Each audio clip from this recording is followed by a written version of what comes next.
Hello everybody, welcome back to another episode of the Wombynhood Illuminated Podcast. I am joined by the absolutely beautiful Jenny Ní Ruiséil. I said it right? Yep, Yes! Yay! Welcome! Thank you.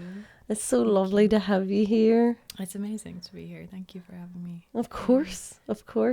We're both exhausted, folks. We were at Kirtan last night. Jenny was running a Kirtan in Derry. Yeah.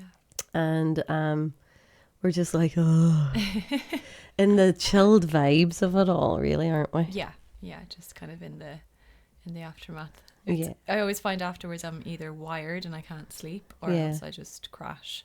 It's usually a bit wired, because if it's in the evening and it's at nighttime, we finish at like 9. Yeah. We get home by 10. Yeah. It's just, I'm just really awake, but in a beautiful way. At the same Yeah. time. Yeah. It was absolutely beautiful last night. I feel like we need to start at the very beginning, which is, what is Kirtan? Because we've mentioned it now and people are like, what? What is it? Kirtan. Yeah. What is Kirtan? Yeah, so Kirtan it's a form of bhakti yoga. Bhakti is the yoga of devotion, and Kirtan is just one way of practicing bhakti. There's many different ways you can practice it, but Kirtan is a kind of call and response form of community chanting and prayer and singing. And it's used as a way to honor the divine, to pray, to chant, to really come together in community and honor the deities of the yoga tradition and all the various different lineages and branches of practice that there can be.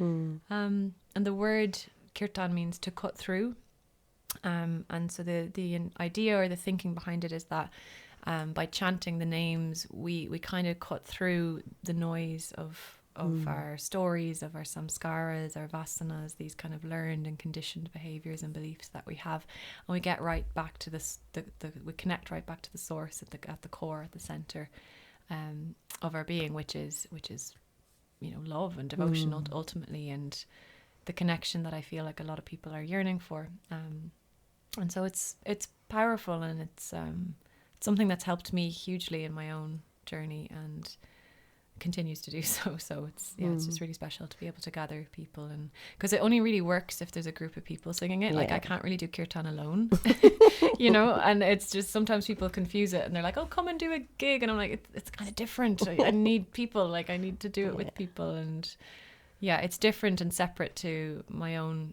original music as well, which I do also do, but I sometimes feel the need to clarify, like it is different to my original music, and then there's kirtan as well. So. It's not a spectator sport like a gig. It's absolutely about the relationship of the shared experience. And what defines kirtan, I think, really from like a singing circle or other kind of ways of communal singing, which are also beautiful, but kirtan specifically refers to the kind of call and response aspect of it, and so the idea being, again, that you're calling, like the person guiding it or leading it is putting out a call, and then those who are there are responding to that call, and so it's just as important to be able to listen in kirtan as it is to be able to express. So it's this beautiful dance between listening and expressing, and working with people's voice. I do some voice work and work on that aspect of things with people, and a lot of the time when we think about singing and like learning how to sing properly, people think they can't sing, but a lot of it is actually learning how to listen properly as well, and learning how to tune into the sounds that you haven't maybe articulated vocally yet, but that are there somewhere in the ethers. And so to have a good ear in music is kind of what that's referring to, really, is like to be able to hear the sounds first before you actually express them. And so within the kirtan sphere, there is that idea of the energy that's held behind the mantra or within the sound that you're singing. And so I always try to give context for whatever we're singing and chanting to, just so we're not because people don't like to just be singing not knowing what they're singing about or what the words mean even. So at the very least I try to explain a little bit of that beforehand, So that we can, you just find your own reference point for it and kind of relate to it in whatever way you need to. And it's quite universal like that. So that's why it's open to so many people, and lots of different people are drawn to it as well. There's such a wide variety of people at different ages and stages there last night, and it was so beautiful to see.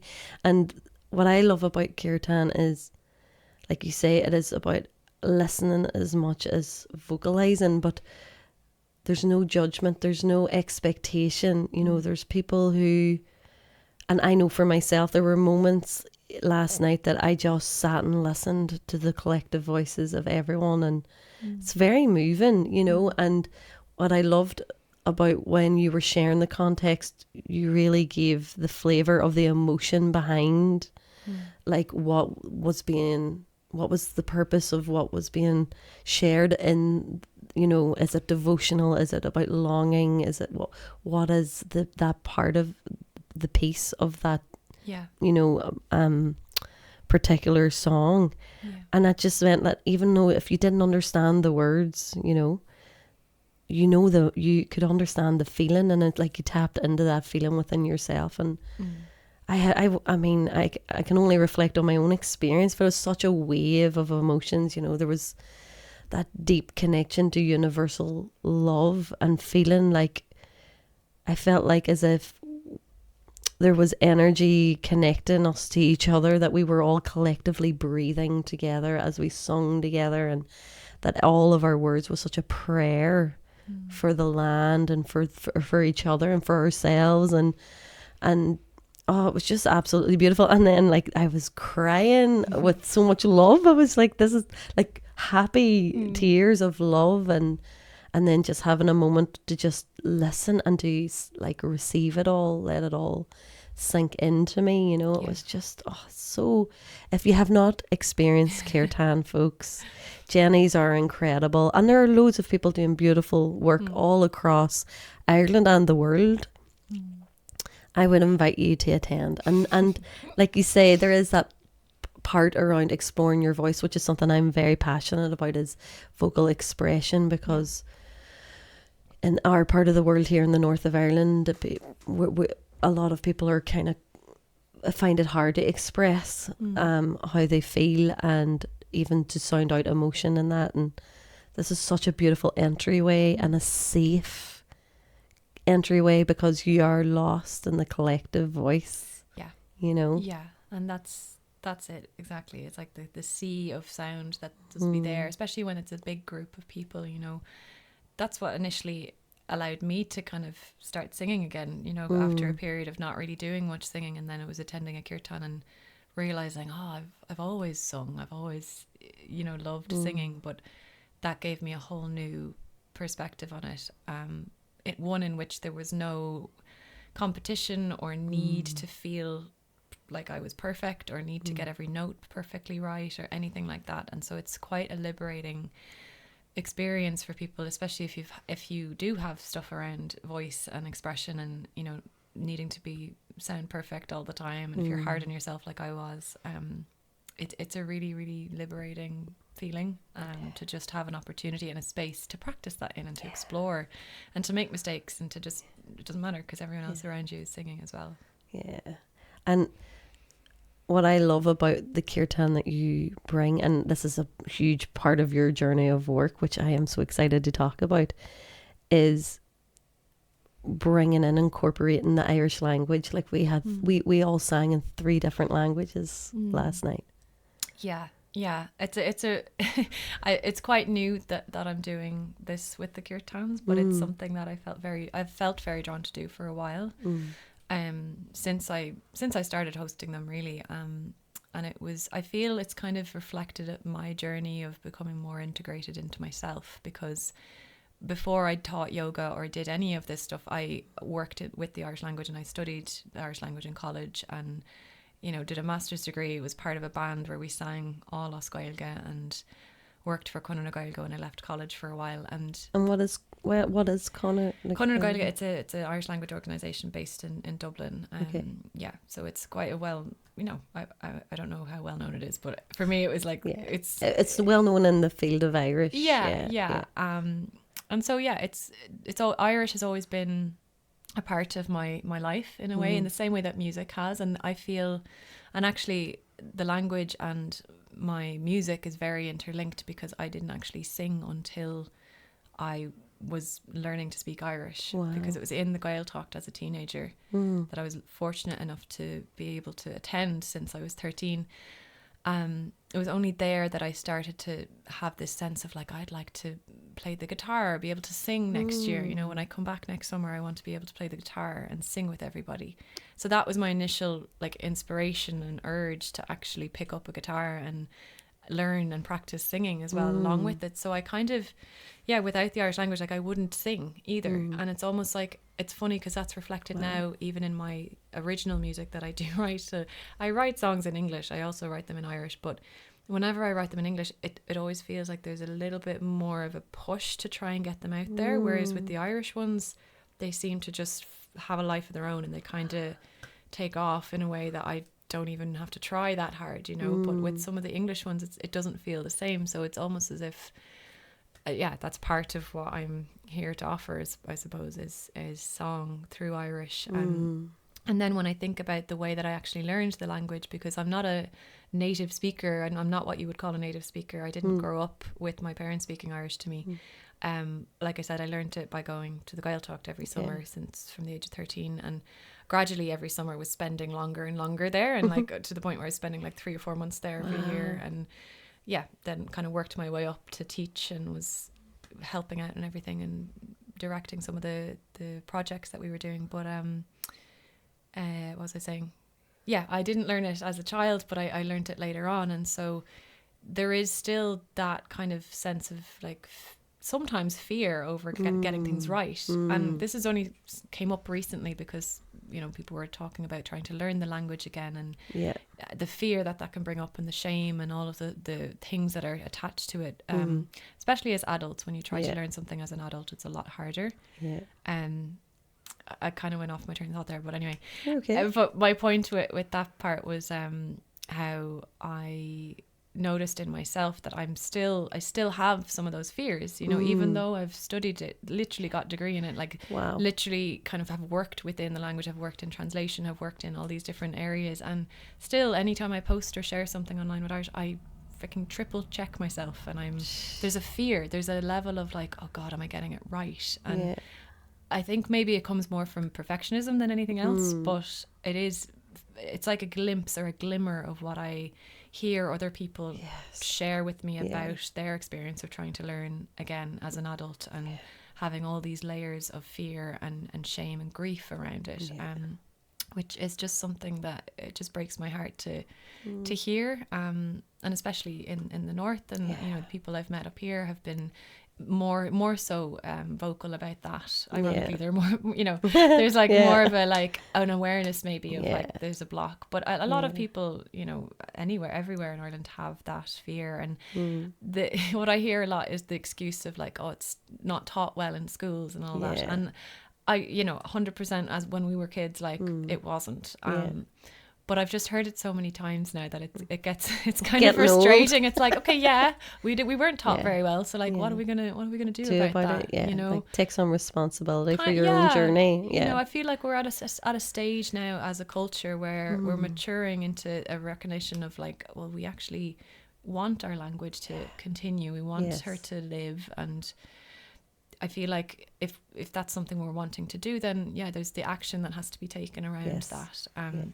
And of course, some of us are going to be more, adept at languages than others. Some of us are going to have more experience in certain realms of it than others. But I feel, if you can look at it more as the same way you would look at if you were learning French or Spanish or any other language, just as a hobby because you want to travel somewhere, trying to get more into that mindset, and also to be able to acknowledge the fear and the shame and the grief and all of the pieces around it, because they are very real things, and I think it's important to acknowledge them.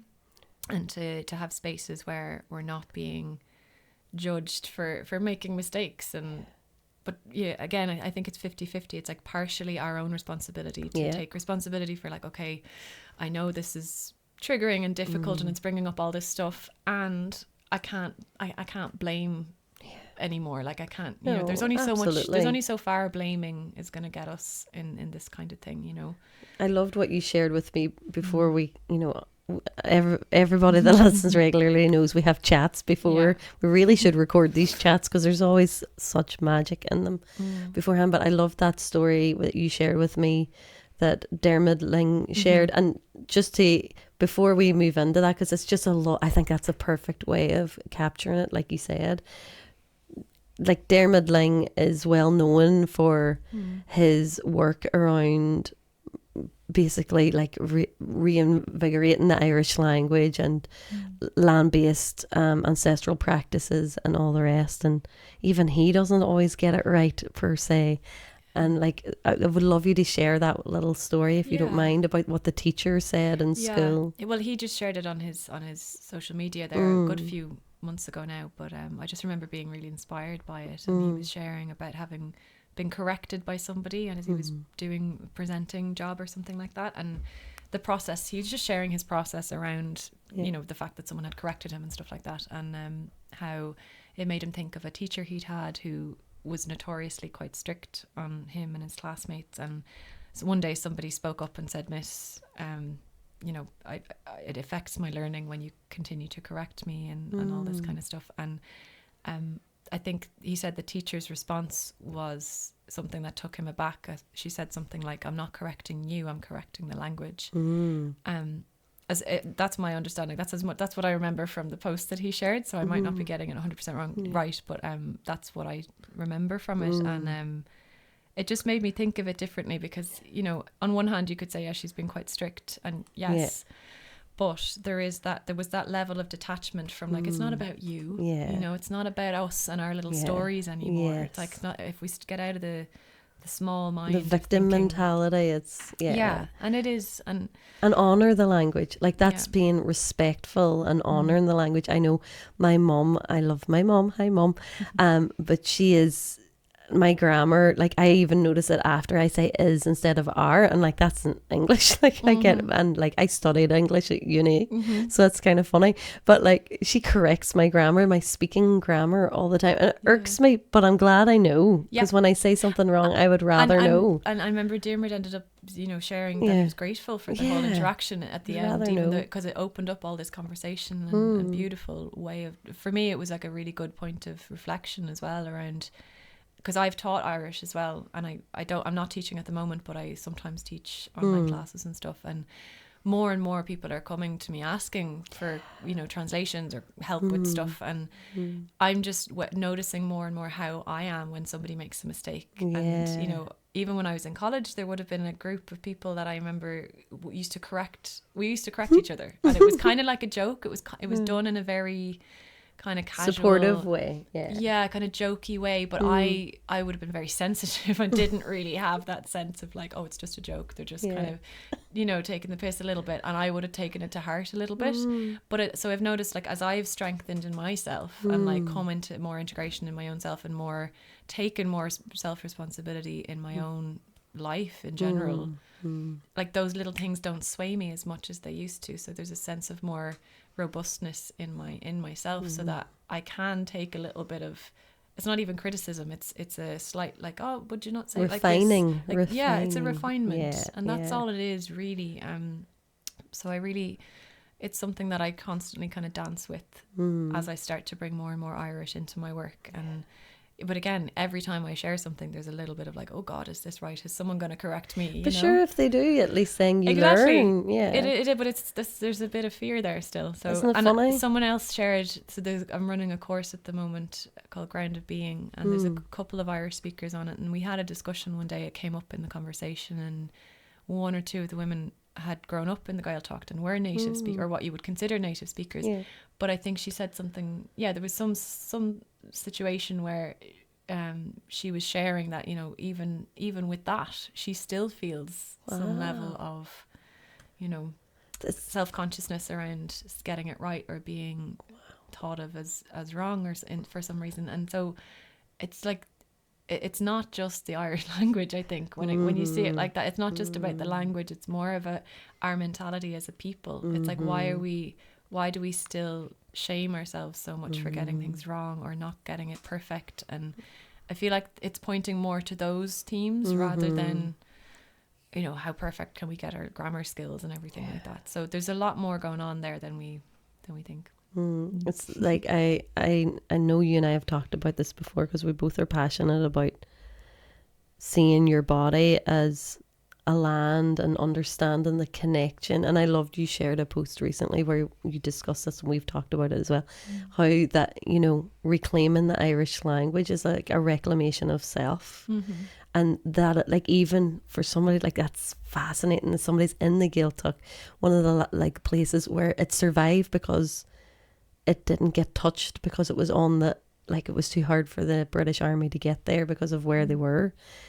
And yet even there, the threads, like, it's still there of that, like, part of, like, it's like a bit of it's a disconnect. It's like to even still not feel like you could be, that you're fully wholly writing yourself. And like I say, English is my native tongue, as not my native tongue, but it's what I was born with as my spoken language.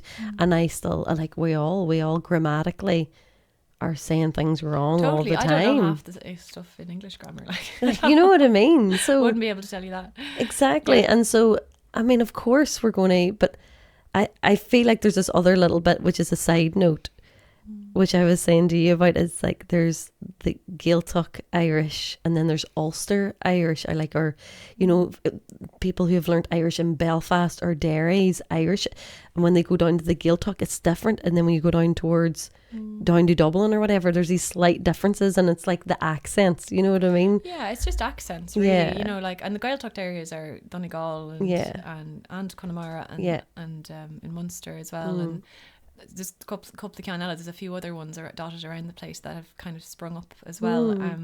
But it is just a dialectical thing, and I feel, it's something you get to know and to notice more as you engage more with Irish language content and work, and just hear more and more people speak. But it's the same as like an English accent or a Donegal accent and a Dublin accent. You know? It's just slight variations. And there are some colloquial things, like words that wouldn't be said and different ways of saying things and that type of thing. But it's just colloquialisms, really. But I love that. I just think that that's something that sometimes can throw people, and just to say that it's okay, and that's part of the learning process. Because I have friends who have went and studied Irish, you know, they're just like myself, complete beginners, and they've went then into a Gaeltacht and then been like, what has happened?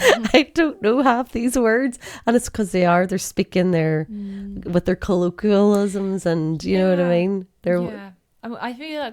I feel like we have to kind of get back to this very childlike way of viewing things when we go to learn something like a language. And I always try and refer to, like, you know, how a baby learns how to speak.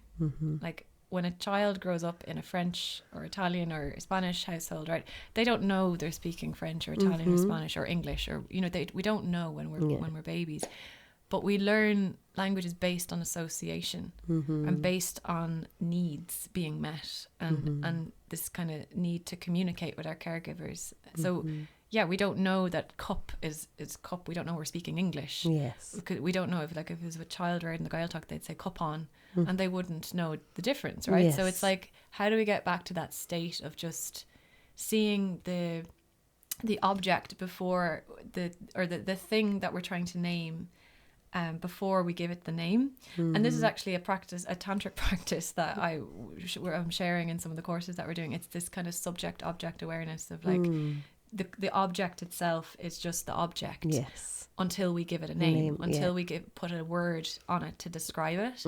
And so that got me thinking then about, like, the origin of language, and, like, how do we know to call it a cup or a cup on, like, where does that come from, and can we start to inhabit the awareness more that is just able to perceive the object itself rather than get caught up in the name that is used on it. So I guess in that sense you could go really like zoom really broadly out there and go into like language isn't important at all. It's all, but it is. But it's just kind of, as babies, again, learning to communicate based on needs. We just learn words, first of all. We learn names, you know, mama, dada, cup, I don't know, chair, whatever, hungry, food, more.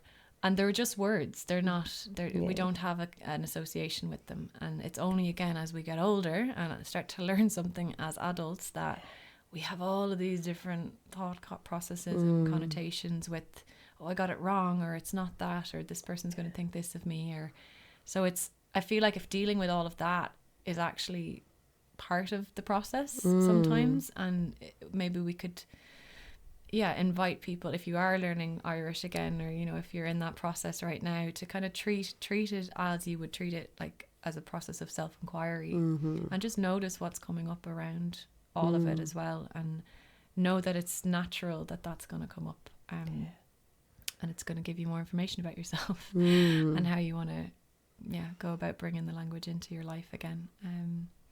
So I don't know, I was going to say something else there, but it's gone. It's okay, I'm sure it'll come back.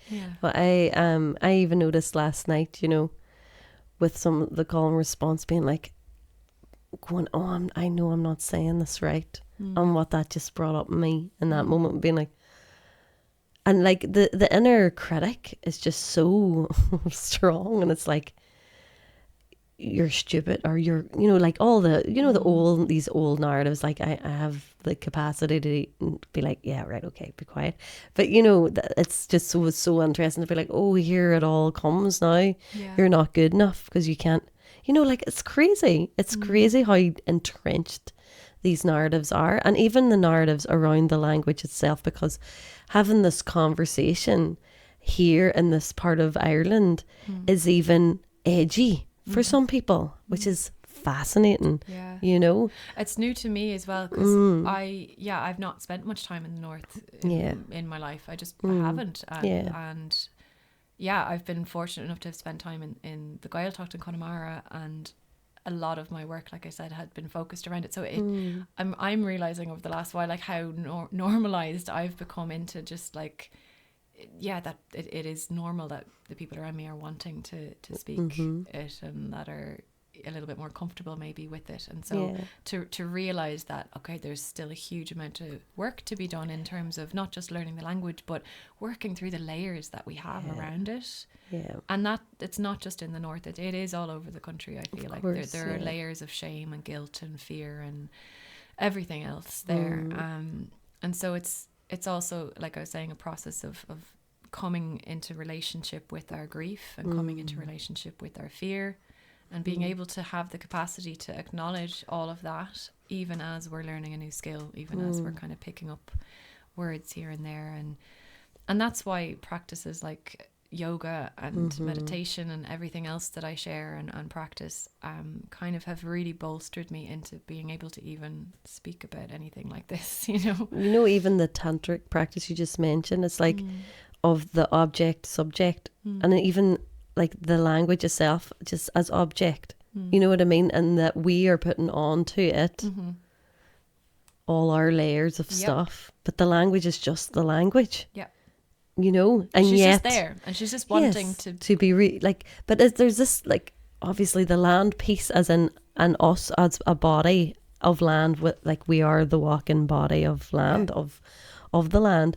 And this part, like, I know myself and many people and yourself have talked about how the impact on our expression, how hearing our throat is constricted, and like there's this whole quagmire of stuff that is happening. But there's this piece that if you go anywhere in the world and you talk to somebody that has met somebody that is Irish, whether they're from the north or the south, there's this, and I don't mean the stereotypes, I mean people who've had meaningful connections with people in Ireland.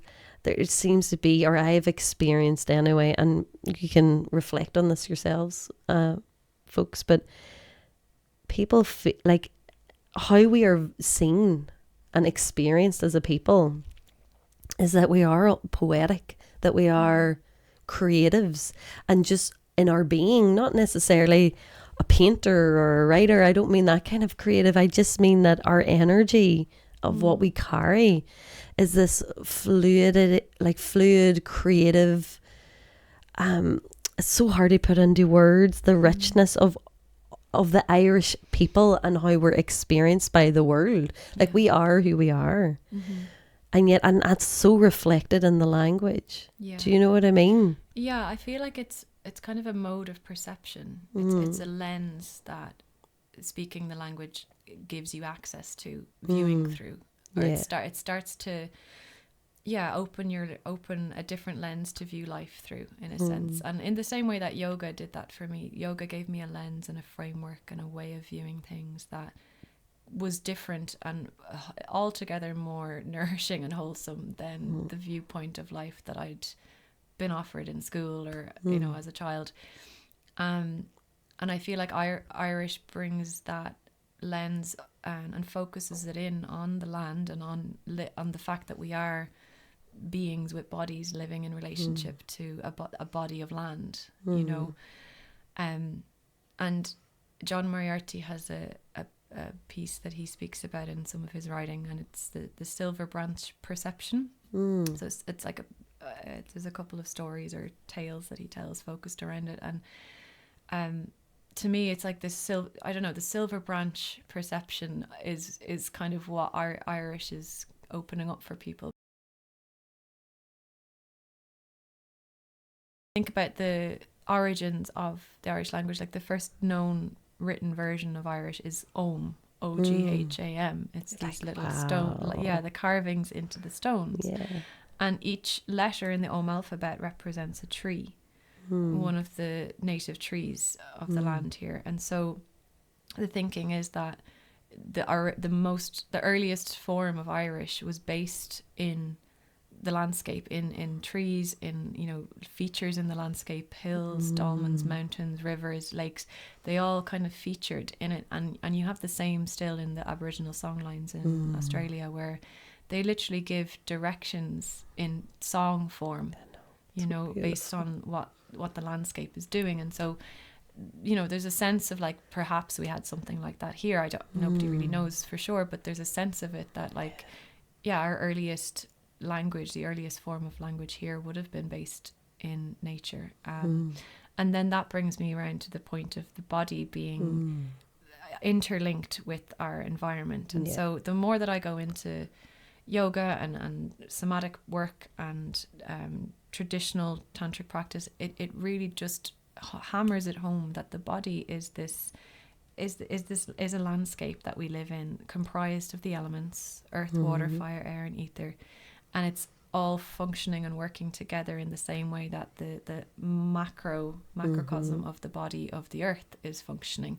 And so, I mean, I don't need to tell people this. It's very obvious in how we're connected to the land and the moon and the tides and all of it. It's reflected in our bodies. But then when it comes to language and that, it's just been interesting to explore it. And I'm kind of in an inquiry around it at the moment, around all of this and how, you know, because for me, a large part of my journey was returning to my body after having had an eating disorder when I was younger. And that coincided then with me stopping singing for a while and then starting more yoga practice and kind of going down the route of trying to heal my body and reconnect with my body in a way. And then along that path, as I deepened my connection with my body and my breath, particularly pranayama, my voice started to strengthen and come back. And then mantra came in, and I just, you know, discovered kirtan and started to return to singing in that way. So that was kind of one trajectory that I went on. And then as I then landed back in Ireland in 2020 and realized that I was going to have to like be here for a little bit longer than I had intended, finally kind of accepted the fact that this land here is where I needed to be. Where were you? In Bali. Wow. For how long? I was on and off for 3 or 4 years. Wow. Just kind of kept going back and forth, earning money, going back. I had a few jobs along the way, but yeah, there was a lot of travel. And this was all an exploration of your yoga and...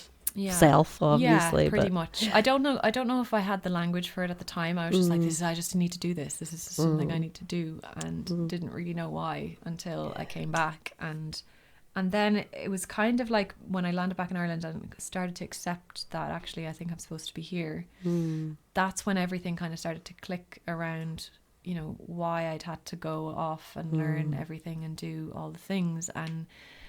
And then the piece around language and voice, then, you know, I started getting asked to do a lot of things with Irish again, and to do translation works, or to do you know, yoga in Irish and teach in schools and stuff like that. And I started like merging all of the work together, which was great because it was like all these different skills that I had that I was able to kind of use and bring together and weave together. But again, ongoing along that was kind of my own journey of reconnecting to my body in a bigger way. And then, yeah, the piece around the language and the body and the voice just kind of, I still don't really have answers for it, but I just know that there's a connection there between the way that we relate to the land and the way that we relate to our body. And then by treating our body well, by being healthy, by, you know, eating in a balanced way, by exercising just enough, and by living in environments and having relationships that are nourishing and wholesome and really, really fulfilling, obviously that creates a level of regulation and balance within the physical body, and then that by default then impacts the land that we live on. Of course, yeah. And so that, again, they're living in reciprocity with one another. And so my sense of it is that as we kind of come back to our bodies, and as we more and more people are dropping into that more rounded, wholesome, healthy way of living and engaging with the world, there's this next layer now coming up of like, oh, but the language that I speak, you know, maybe isn't the native language of the land that I'm living on. And so if I'm in relationship to the land, then and my body, then the next natural step is to recognize, oh, there is something else here that I could be tapping into as a way to come into more wholesome relationship with the land. So there's a sense of like the language being part of our health almost as a country, as a culture. That's just something that I like, you know, I think a thought that I have sometimes of like, yeah, it's actually related to this sense of wholeness that we're all seeking through all these different practices and things that we do to feel better about ourselves, or to heal, or to whatever it is. It's like there's an underlying longing there for wholeness.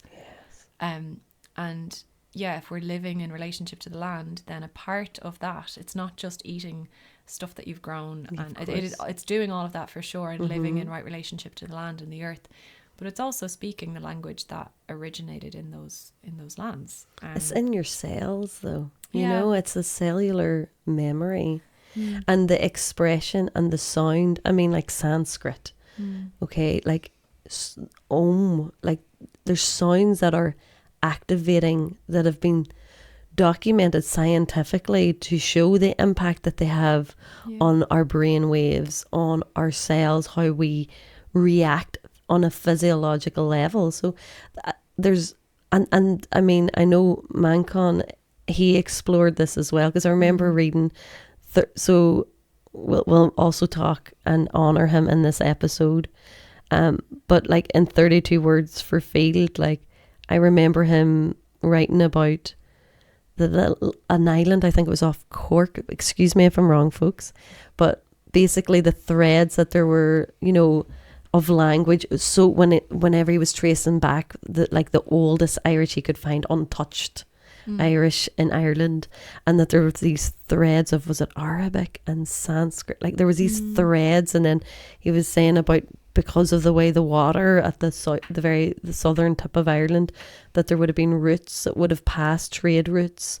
And it's all, and it's like, I've talked about this before too, how, you know, like Loughcrew, the Cailleach, like Calais, there's all this connection and reflection and language with India and Ireland, and like there's something so, and to me, so the fact that you're marrying your yogic practice with language of Ireland and this body work, it's like it to me, it just makes sense on this like cellular level. It's more for me, as well, with all of the language stuff as well. Another piece around the learning of it is that a lot of it is very mind-based. And so I'm someone who learns best through body, like through being present in a place, through like actually moving in some way. And I get very caught up in my mind if I'm doing a lot of like mind intellectual learning, you know. And so there's a inquiry there for me at the moment of like how do we bring it more into a felt experience. And yoga has offered me a method to do that through, you know, which we don't, you know, our tradition, we might have had something like that here at some point, but with yoga and Ayurveda and Tantra and all these different modalities that we have, there's a lot of information there. And even Sanskrit as a language, so Sanskrit as a language hasn't actually changed for something like 5,000 or 6,000 years, whereas even with Irish we have all these different variations of Irish. So I understand modern Irish. I wouldn't be able to read a Shangailge or a Nuagailge Wok or Meangailge. Like there's all these different evolutions of the language that have taken place over centuries. But with Sanskrit, there's 5,000, 6,000 years of material that people can actually still read and understand from that long ago. And so there's a sense of like there's so much information available to us if we were to go kind of through that other culture and learn what's there and then start to now apply it back to our own, which we to some degree, like there's parts of it that we don't understand still, and we're still learning, we're still reclaiming it, remembering it. And what these other practices have given me is almost like a framework through which we can approach this remembrance and the learning and the different ways of trying to remember the language and bring it back. That's not based in this school-based like learning lines and grammar and all this stuff. It's a living, breathing language that is part of us. We had a wee technical error there. The mic went. So we were just chatting about Mancon and his how he has really inspired a lot. He really just, you know, paved the path, I think, and kind of opened the door a little bit for us to start to continue that exploration, really. Can you give his full name there and tell people who he is, because there's going to be people who don't know. Okay. So Mancon McGann was a beautiful man, a writer, Irish language savior, I think. I don't know use the word savior, but he was a travel writer, but he made many documentaries, wrote many books over his life, and he was very passionate about reclaiming lost words in the Irish language and recording them. And I think as far as I know, a lot of his work, a lot of the study or kind of research he did for a lot of the books was him traveling around Ireland and, you know, just speaking to people, like older people who had these words, who still were holding on to a lot of the words that aren't really much in use in modern Irish anymore, but they're still alive to some degree in certain places, and then compiling them into books. And I mean, he was a lot of other things. I didn't have a personal relationship with him, but I know many people who did, and he would have been in the networks of Irish language speaking people who were artists and creatives and just doing very, very amazing work. And so, I mean, he inspired me a lot personally, and I had that same feeling when I first read his first book, 32 Words Revealed, of you know, this is a guy speaking my language, literally in every sense. It was like, he is speaking my language. There was something that he could see, and that he'd had connection with and come into connection with in his life and in his explorations and experiences, that he was now bringing back home to this land and exploring through the Irish lens and through the lens of Gaeilge as well. Something that I feel, you know, many of us have maybe touched on and are starting to touch on more and more. And he just happened to kind of be one of the first people to write it down and to talk about it and to really put language on it, but not just that, it was the acceptance that he had of that as well, and of the, you know, the part of him that could have been seen by the wider world as a bit wacky and a bit out there and a bit woo-woo or whatever. There was just such a sense of self-acceptance and trust in the fact that I don't care, like, you know, there's a sense, I didn't know him personally, but what I get from anything I've heard of him speaking is that there's a sense of just trust in that other world, which is really beautiful. as somebody who's I've come into relationship with that other world a little bit later on in life, and there's a sense of course fear around maybe talking about it to some degree in certain circles, and to have someone who was so just well versed in the Irish language and so deeply immersed in the land here, I think it's just a huge loss to us as a culture. But again, it's also a big gift and an invitation, I think, to continue deepening our relationship to the language, to continue remembering these words, to using these words, to coming into contact with the land as much as we can. And I'm just really, really grateful to Maharva buíoch dó agus an obair in sé, and so it's just to say that as well. He's been a big inspiration to me. To so many. He it was like there's this part that was lying dormant in myself and anyone that I have talked to, especially here in the north, because there are so many layers over that reclamation of the language here, and I mean, when I talk about reclaiming it, I mean just as that sense of seeking wholeness, of being like, oh yeah, this is part of my heritage here as someone that lives on this land. And he just made it so accessible in this way. And as somebody who is an artist and creative, like I literally am a creator, as we all are. We're all the divine, we're all creators, but I mean, my expression in this reality is I love art. I love to paint and make things with clay. I love music. He spoke my soul in his books. Like he really spoke to something that I had never formed a language around, and the outpouring of love for him shows that he did that for so many people. Like we are all. It's like he was riding the wave of this crest of awakening that is happening across Ireland, I feel.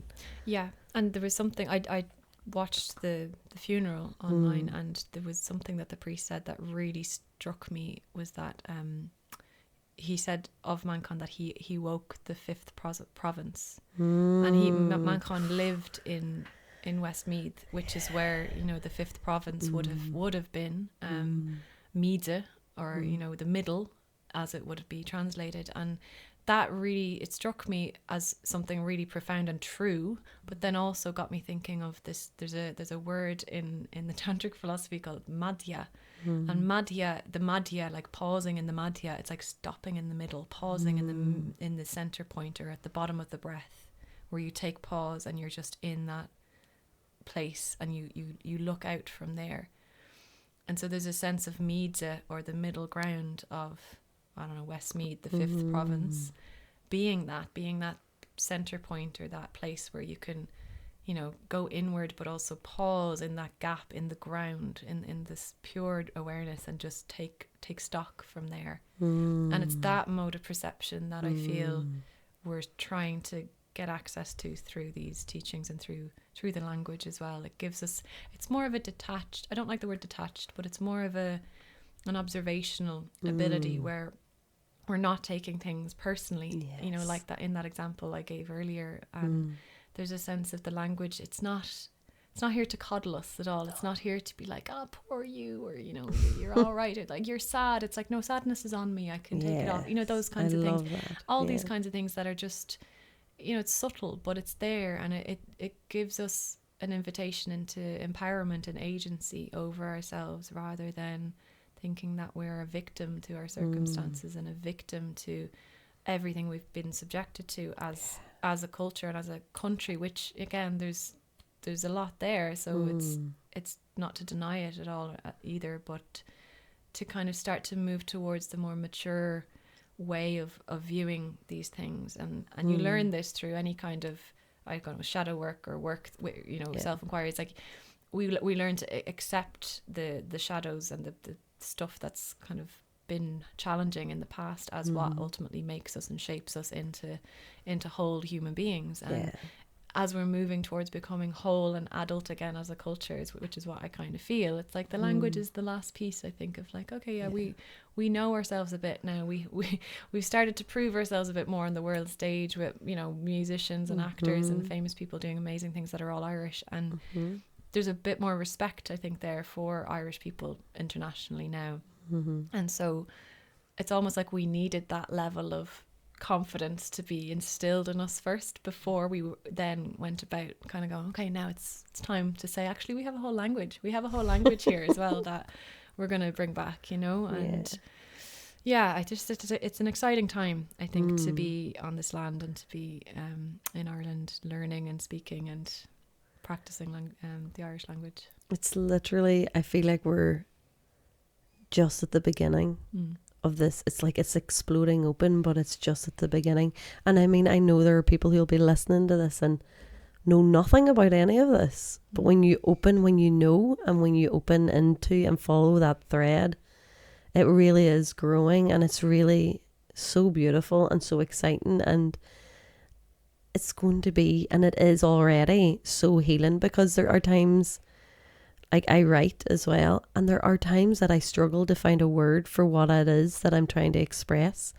And I will look synonyms, and, you know, like, I will look, and that's probably not even the right pronunciation of that in friggin' English, but you know what I mean? Like, I just can't find it.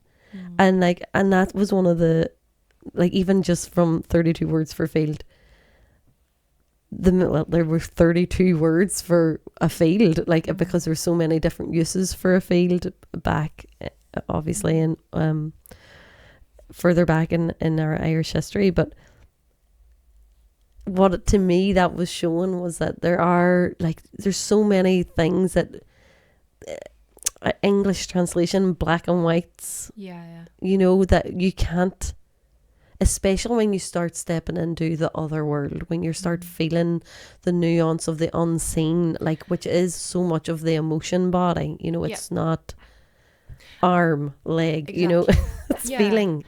And I think, again, like, I think we need to come back to the initial longing that people are having underneath all of this, which it actually stems beyond language completely, because the longing is to reconnect with self, to reconnect with wholeness, to reconnect with that underlying ground that is actually very hard to articulate in any language.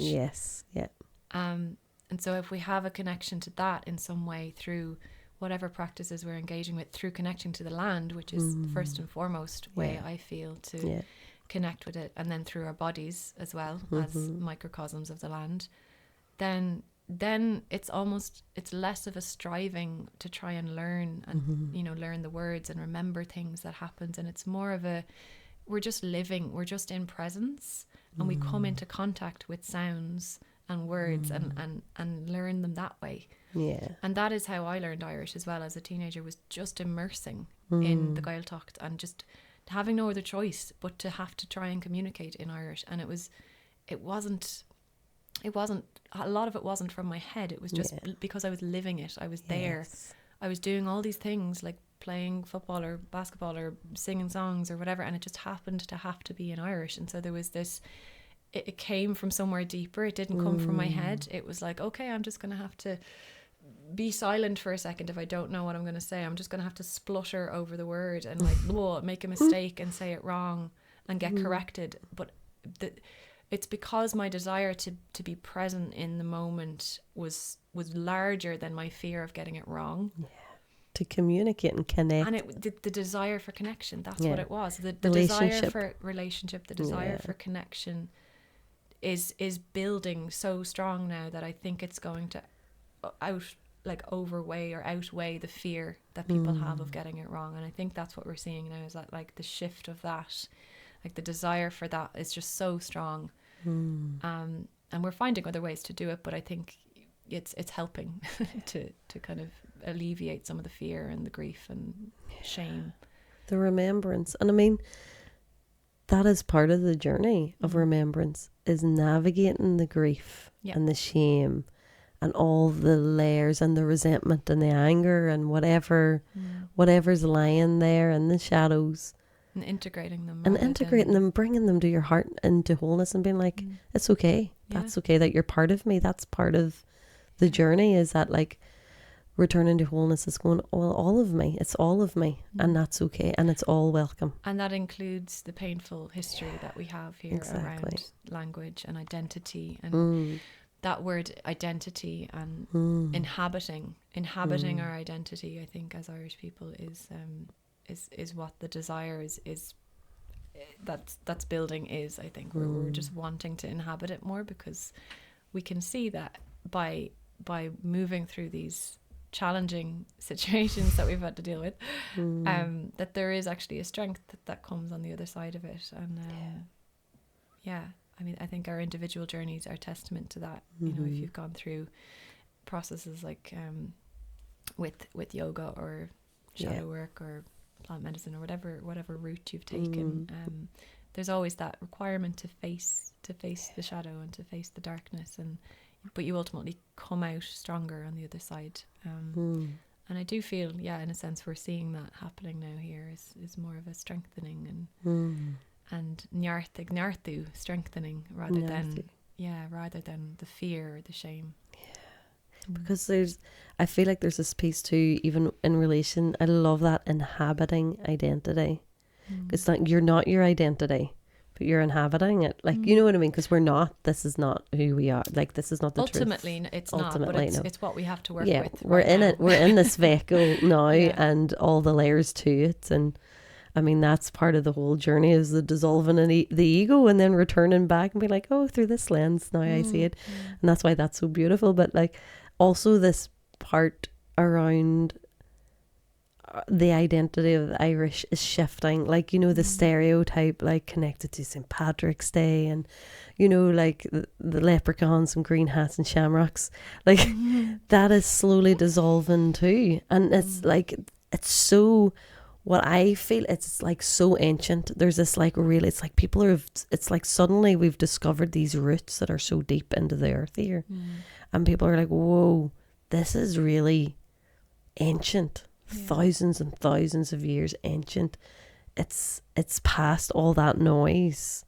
There's something so much deeper here. And I feel like that's what makes it so potent, I guess, is that, you know, it doesn't indulge the noise of modern life so much. It's like, it's not even like a turning away from it. It's just like, we actually don't need that stuff. No. And there's no drama. It's not like, oh God, I have to like limit my thing and and like count all these things. It's more just like, when you're connected to the deeper, the madhya, that center, that ground, when you're there, all of that can be happening, and you're just kind of unaffected by it. And I'm not saying I'm there yet at all, but that's the practice of like dropping in as much as you can, and just allowing all of the kind of concerns to be the noise or the arisings or the things that are passing through.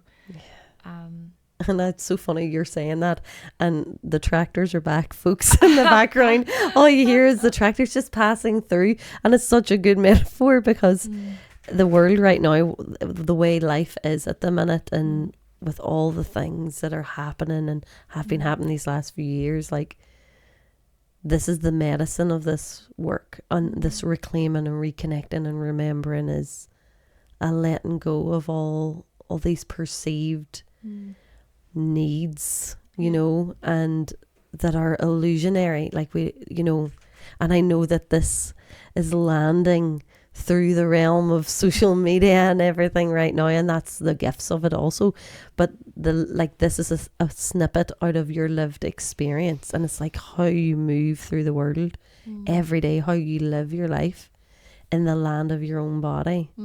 Like, that's the gift of what this journey is bringing people back to. It's like simplicity. It really is. And you can't really put too many words on it. Ironically, there's not a language, you can't language it too much. And even the realm of psyche and like soma and like the physical kind of felt sense way of moving through life, there's not words for it, really. And you know, Irish comes close. It does kind of give us little ways of experiencing it in different ways, but it is just it's experienced. It's just living. It's just living. It is just, and not getting too caught up in our head about it, which I think I think as a population, we're Yeah. good at doing, as a species, we're good at doing. So true. So the medicine is in the land because of Presence. I think Yeah. that living is presence, just being back in the present moment. that. And it's so interesting because this journey I've been on these last few years, there's more and more connection and community building, and I've spoke about this many times in every single episode we tap onto this, and like this podcast has been such a gift because it's connected me into, I know that we were connected before the podcast, but do you know what I mean, this like beautiful connections that are being woven, and the gift of that is you're so right, it goes beyond language. Like you carry yourself in a way that is this, it's, you can't put words on it, but it's felt. Like I feel it in your energy, I feel it in how you move, and it's a grounded presence. And it's like Jason and I were talking obviously last night after the kirtan, and I was like what is the quality that we were feeling, you know, and what you're bringing, and what people who are walking the path with you and myself, and that what is we're trying, because this is something that comes up for me all the time, is even in my work people find it hard to put into words, and I'm like, because you can't, it has to be experienced, you know, this is a felt, lived thing. And the closest we got to was present leadership in that you're grounded in your knowing of who you are. And that's what we landed on last night. And it's true. But it's true. And you are just being you. But that's how it was translated. I'm like, oh, and what that gifts is that like an exhale to be in relationship with that. You know what I mean? Yeah. To be like, oh, okay. Yeah. It's okay to just be all of what I am in this moment, and to just be present, and just, there's no airs or graces. There's no performance. It's not performative. That's true living. It's like, it's just authentically being. And then that's what presence gives you. Yeah, it's the moment. Thank you for saying that.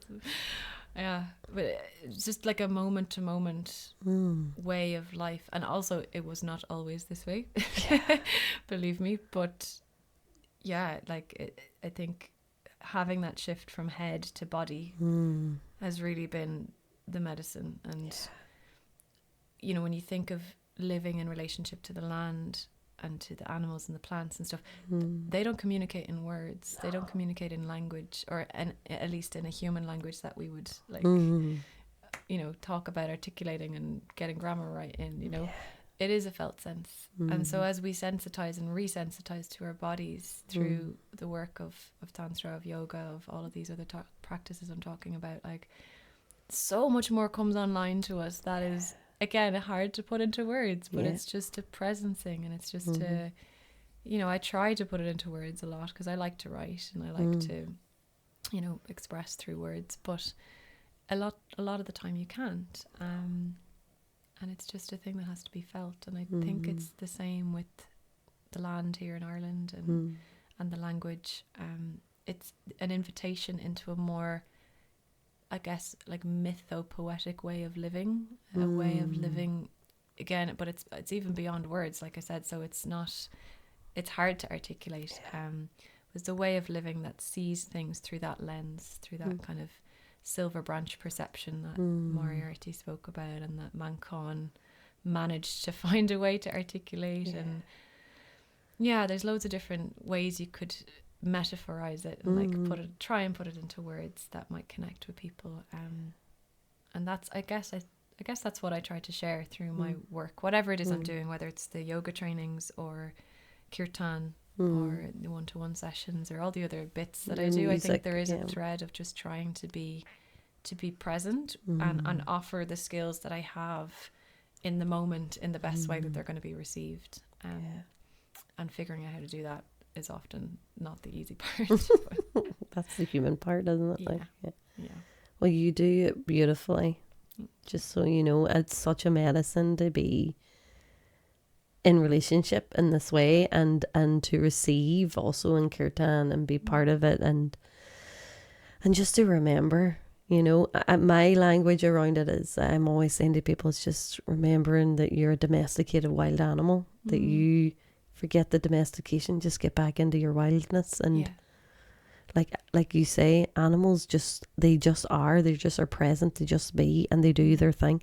And if we got out of our heads and into our bodies and just be, that's where all the magic is. It's like everything falls away, all the layers of crap falls away, and you just live. Because because society is set up in such a way now where it's all in our head. It's all words on a screen, or, you know, trying to articulate things in a way that sounds intellectual and sounds really good. And like, I'm guilty of this too, but that's why for me the medicine was dropping back into my body, because there was a sense of like, I actually don't need to understand all of this. And like, so having a somatic sense then of like, what's a yes, what's a no, what's, you know, I had no clue about that, you know, 10 years ago when I started everything. It was a very, very gradual.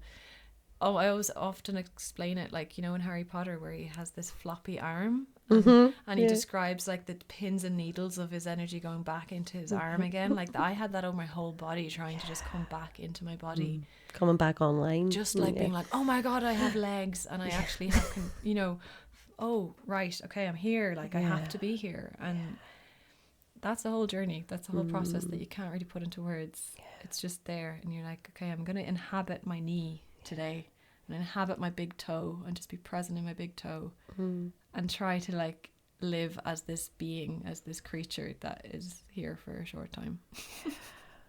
It is insane how you can be sleepwalking to the gift that is your body. I mean, it's the only thing that is keeping you here. The temple. I always, my language is, it's the living temple, you know. And for me as a womb worker, I'm like, the womb's the altar, you know. It's like, and that's the gift of the work, is bringing people back into their body and into right relationship with the body, the land body, and that switch of being like, oh my God, I love myself, you know. Or oh my goodness, I have not been loving myself. I just, to really tend to yourself in that way, like you would a baby that you know, and we newborn baby that you love, and you just want to tend to, and remembering that you're that. And that's kind of where we're at. It's like we're growing up from being wee babies to start to be, right, okay, I can actually really tend to this and take care of this properly, and all the beautiful land practices that are being birthed out of it. And I love that. I'm always saying to Jason, it's like, let's just start a commune and bring everybody together and live with the land, and just, you know, that's where it's at. Yeah, absolutely. Like, just this beautiful, like, I mean, everything that is tended to in that way, like food that is tended to, that people that grow, like everything tastes better. Like, you can taste the love. Like, we've said this before, you know, in a meal, you can taste the love. Imagine a meal where everything is growing, a land that is nurtured. It's not just land, it's land that people have poured love into and been like, let's regenerate the soil, and now let's, you know, grow this beautiful produce, and then you're eating it, and it's seasonal, and it's just like, oh, mouth-wateringly delicious, with life, living, breathing life, you know. I could talk all day about this, but thank you for sharing this piece around language. And I feel like this is medicine for those of us who are from the north, because there has been such a journey of conflict around language and how people feel, no matter where you're from or what your background is. When you start coming into a relationship with your own body and then the body of the land, it's like, for me anyway, it's been like a releasing of all of that to get back to this bit where it's like, well, this is just part of that journey of reclamation and letting go of the meaning we put onto it. And exactly. And you know, the way we refer to language as a tongue, and the tongue, or tonga, and tongue is like the first organ in your digestive system. And so when we think about the words that we're speaking being shaped in some way by our tongue, they're also shaped in some way by the rest of our body, and like the food that we're eating, the land that we're living on, our relationship to all of that, And so there's, that's part of the exploration I'm in at the moment. I'm offering like a 3-part somatic series next month on kind of just exploring some of these themes through movement. But the relationship between body and language and land, there's something in that whole channel of, throat, digestive tract, all the way down, because we know through Ayurveda that all of the food that we eat digests and becomes the cells, and the 7 layers of cells and tissues that we have in our body that are each informing the other, and creating new cells wherever they're needed, and transmitting nutrients and all of the rest. So it's all interlinked and interwoven, and my journey has been interlinked and interwoven with my body and my voice. And so I'm just trying to kind of give snippets of that as I share and teach and practice and anything that I'm doing. Thank you so much. Thank you for sharing, because you are, with your reweaving and sharing your journey, you're helping the rest of us find those threads and reweaving those parts for us. I know it because I've spoke to other people about it. Like, there's so many, you're just giving voice to something that so many of us are feeling. So thank you. Thank you for stepping forward, because I know it's a journey and it's hard to be illuminated. And bright light, and to step up, and there is all the voice. You're still a human being. You're still the divine having a human experience. That's what you're here for. So you have all that narrative and story that is part of the lifelong journey that you're working through, and I know that you've held that as well. And like the beauty of practice is remember that we slip away. We have our moments where we're in our heads and come back, and for being so authentically honest about it all. Just thank you, because it is. Your remembrance absolutely activates a remembrance in others. So thank you for doing that.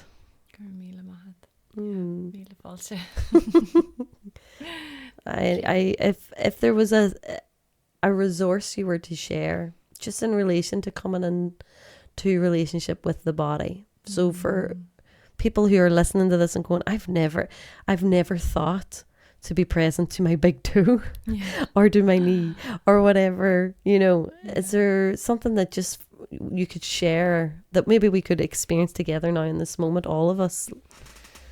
I guess I mean, we could do a short little practice if you're open to it. Yes, I would love that. And please. Anybody listening? Yes, or watching. I might do it bilingually, because I often offer bilingual meditations and that type of thing.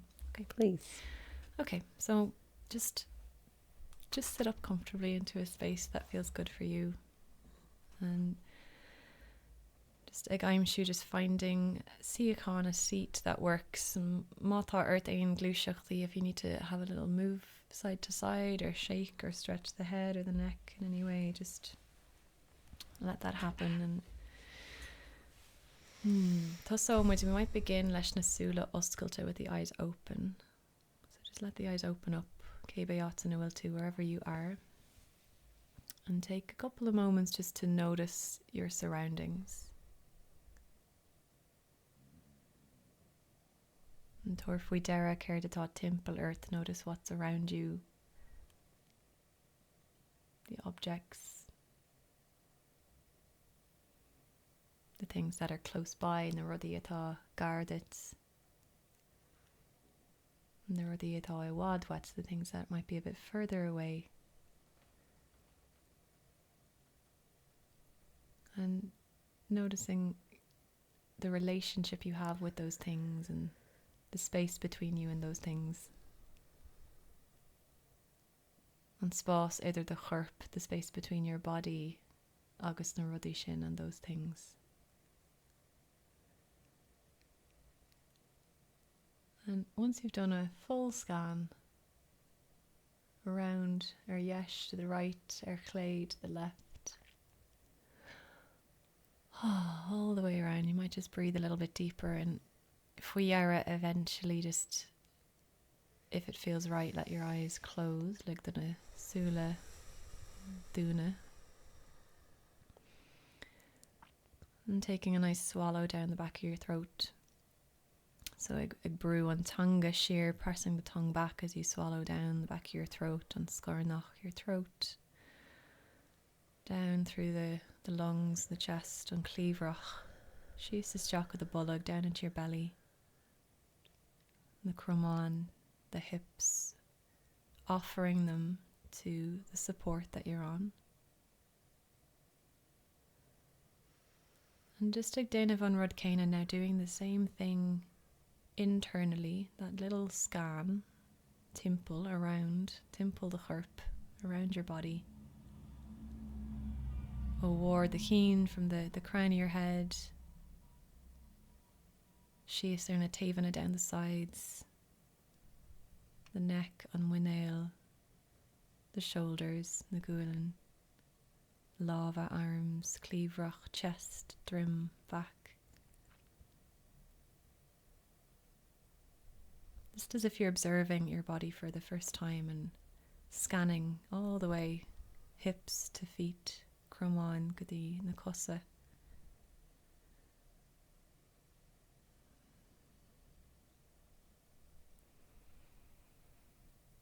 And again, just noticing what's there. Just that simple act of noticing begins to automatically build awareness and draw attention. Maybe it's a thought or an emotion or a sensation in the body.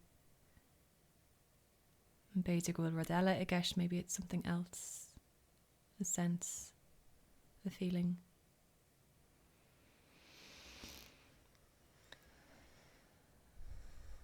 Just anchoring into the hips.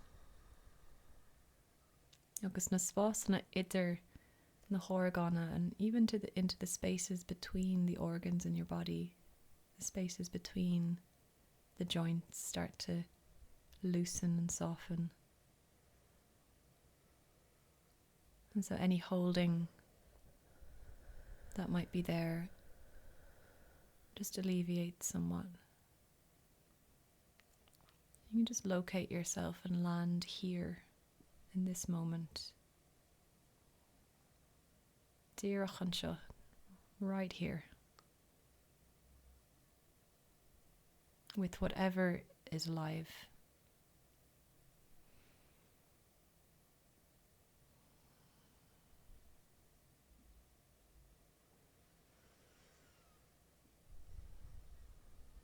And just taking a couple more breaths, dropping down through that center point of spine into the madhya, that center space, the ground that lives underneath it all. Or you just see the mind swirling and thinking and feeling. And instead of trying to change it or make it wrong, you just allow and observe.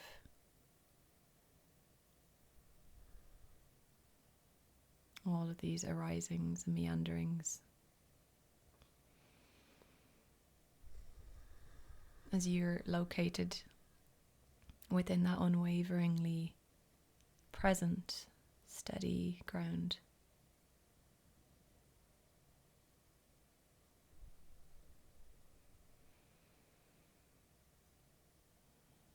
And taking next moment and minute or so to continue allowing the sediment of body, of thought, emotion to settle in the same way as if you shook a snow globe. All of the little pieces takes a little bit of time to settle back down.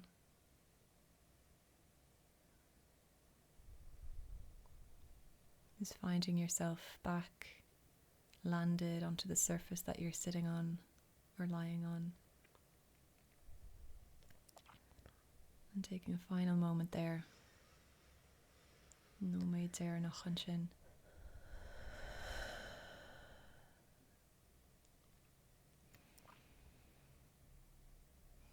Naganaloo, breathing now a little deeper.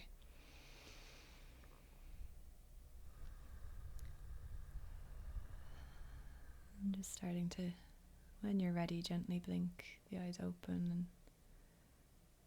just come back into your room again and see, can you observe the whole space from that same steady place as you just accessed?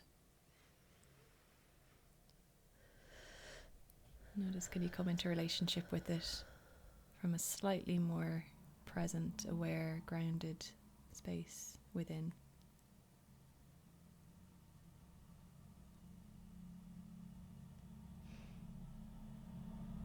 And then just gently coming back.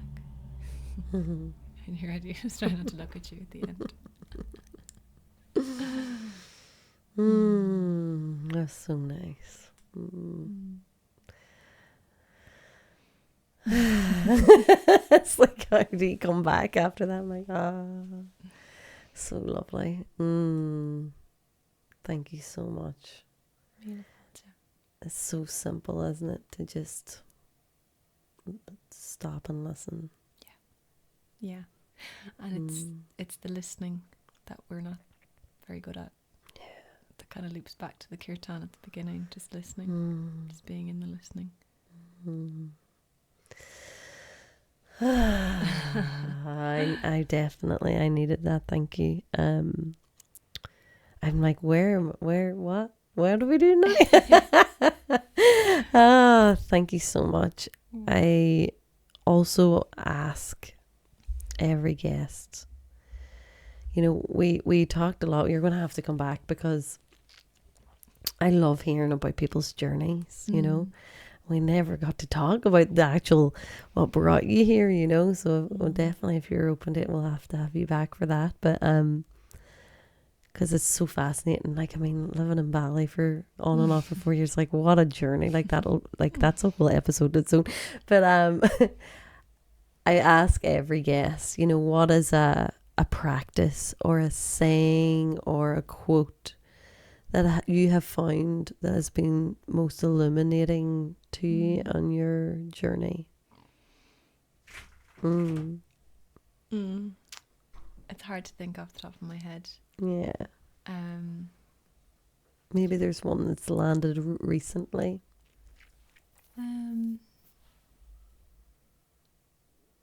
Yeah, it's in the Recognition Sutras, which is a text that I've based some of the training off that I'm doing at the moment, and it kind of is around this idea of the center point, or the madhya, and it's something like the joy of awareness can be found, fulfilled at the center or something, but it's I'm not getting the exact quote right, but it's the sutra speaks about how, firstly, being in pure awareness, it's not just being in pure awareness, it's joy.